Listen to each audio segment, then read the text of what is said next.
Hello and welcome to another study with MTM Mountaintop Ministries. It is our prayer that God continues to reveal himself to you through his word.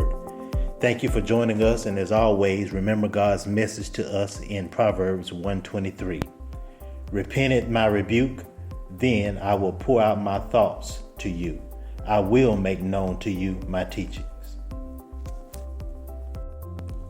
In this study series, we are using excerpts from one of my sermons entitled, You Can Win This Fight. The focus is on being fearless by trusting in God during instances of spiritual warfare in your life. The text used is Judges chapter 7, verses 15 through 22. It captures Gideon's triumphant battle against the Midianite army.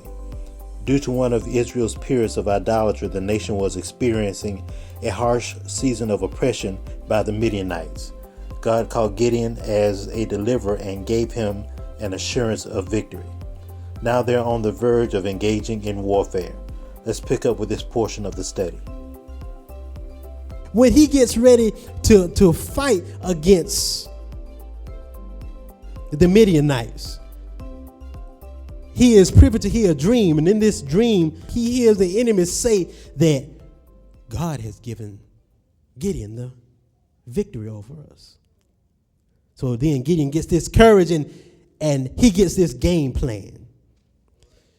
In Judges chapter 7, verse 18, Gideon has told them to carry a trumpet, a pitcher, and a vessel. So they have the fire that they're going to put inside an earthen vessel, and they have a trumpet in their hand. 300 men against thousands. Verse 18 says, when I blow the trumpet,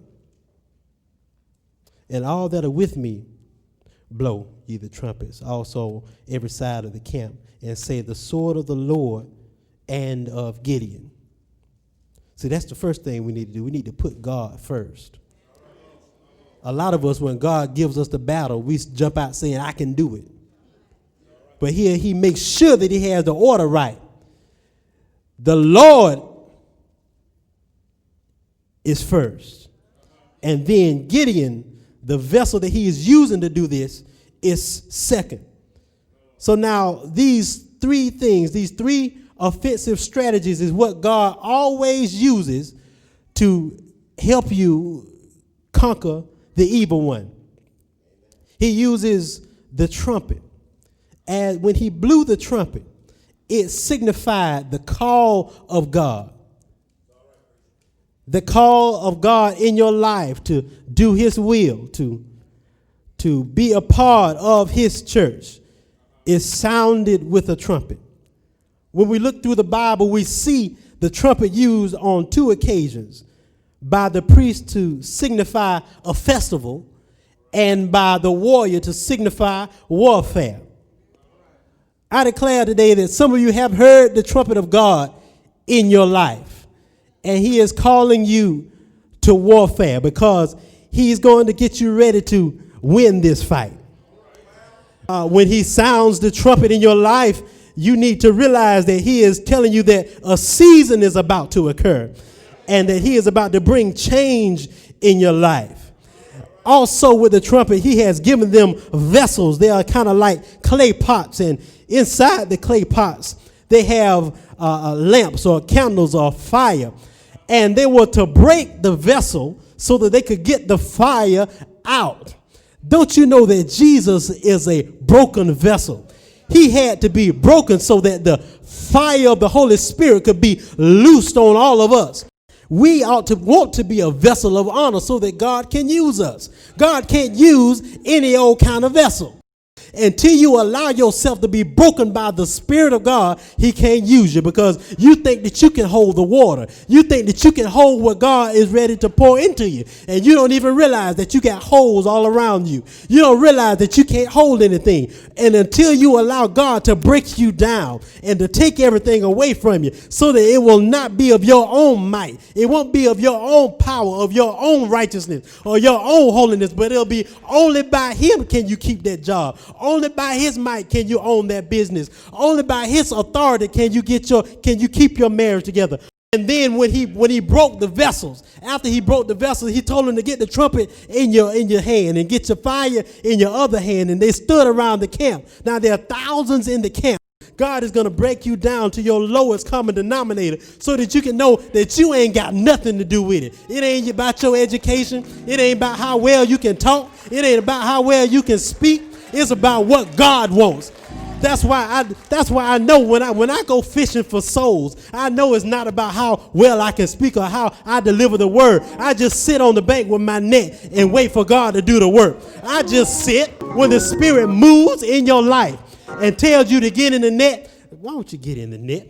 If you hear God telling you what to do, listen to him and do what he tells you to do. And then you can realize that there's fire shut all up in your bones. And when you see the fire that they had, that fire, they held it up and the enemy thought that it was hundreds and thousands. God will take the little that you have and he'll confound the wise. He'll take the little that you have and the soul that you've been trying to win in your family. He'll allow you to win that soul, and he'll allow you to bring that soul in out of the world. So now he had the trumpet and he had the vessels. He broke the vessels so he could get the fire out of the vessels. So he's standing there with the Spirit of God on him, burning like a fire. And don't you know it takes fire in your life to keep from cussing that person out? It takes the Spirit in your life to walk like you know you need to walk. It takes you can't do it by yourself. You can't change your own mind. You can't change your own spirit. But you got to let God come in and change your spirit. You got to let him change your attitude. You got to let him change your mind. You got to let him change your thoughts. You got to let him change your dreams. You got to let him change your direction. You got to let him change everything there is to change about you. When you let him change you, he'll sure enough change you. When you start trying to change yourself, you'll change for Monday and be back the way you was on Tuesday. You gotta wait and just stay before God and say, God, I don't know what to do, but I know if you come in and do your thing, that I'll be able to fight for you. I come to tell you today that we are in a warfare. The battle is not yours, but it is God's. And when you realize that the battle is God's, let him take control. Let him take control of your life. Let him take control of your marriage. Let him take control of your business. Let him take control of everything that you're trying to control. And when you let God take control, I declare that he'll announce the trumpet to all your enemies. When that trumpet sound, you see, when that trumpet sound, the enemy heard it, and they began to get scattered, and they confounded themselves, and they cut their own necks.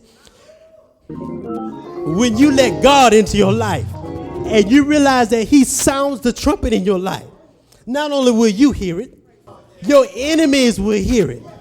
And when they hear it, they will get confounded. But you have to realize that it's not your blowing. It's the Spirit behind the sound that's going out. It ain't about how hard you blow or how hard you try. But it's about God who is fighting the devil on your behalf because he wants you to prosper. God does not want you to be sick. God does not want you to have ailments. God does not want you to be without. He wants you to prosper. But first of all, you got to fall into the right alignment with his will. You first of all have to be confident in your mind that the battle is not yours, but it's God. We read in the book of 2 Chronicles how Jehaziel is praying, prophesying to Jehoshaphat. He says, do not be dismayed or be confounded by all this number of people who oppose you. Don't be worried about everybody that has something out for you, because God has already given you the victory.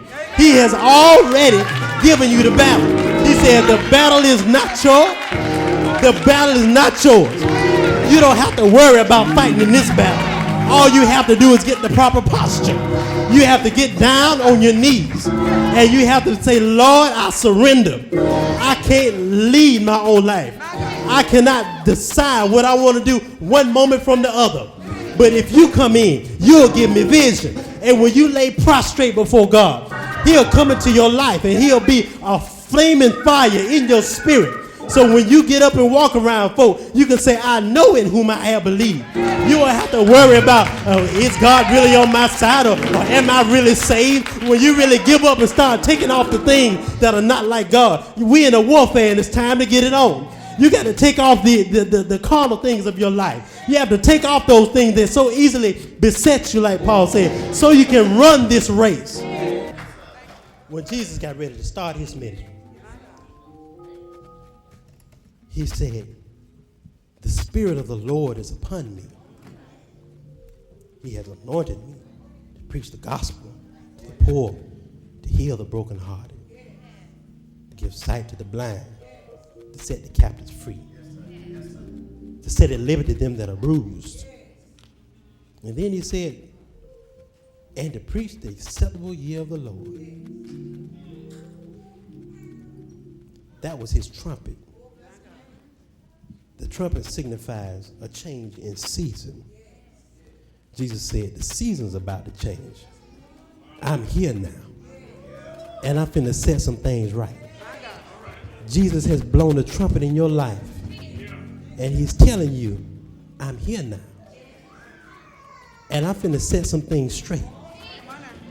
So you have to, at the proper time, begin to take off those garments and those weights that you know have you down and that are keeping you from fulfilling God's purpose in your life. And then when you take a step, I think it's safe to say that God will take two. When you begin to try, and when you've given your life to Christ and you've given up and you don't stop trying to play all the games, when you realize that God sees everything that you do. So I said to myself, God sees everything I do and I fall sometimes. All I can do is thank him for the blood. Because when he sees everything that I do, he don't see me, but he sees the blood of his son. But you got to be for real. You can't fool God. You can't play safe. Stop. You ain't got to hit. You can't waste time. This is a war we in. And God has told you what you need to do to win. Our brief time together has come to an end for now. I hope these few words have been a blessing to you. Please check out the next part of our series as soon as it posts. Don't forget to visit our YouTube channel, subscribe, and hit the notification bell for all of our content.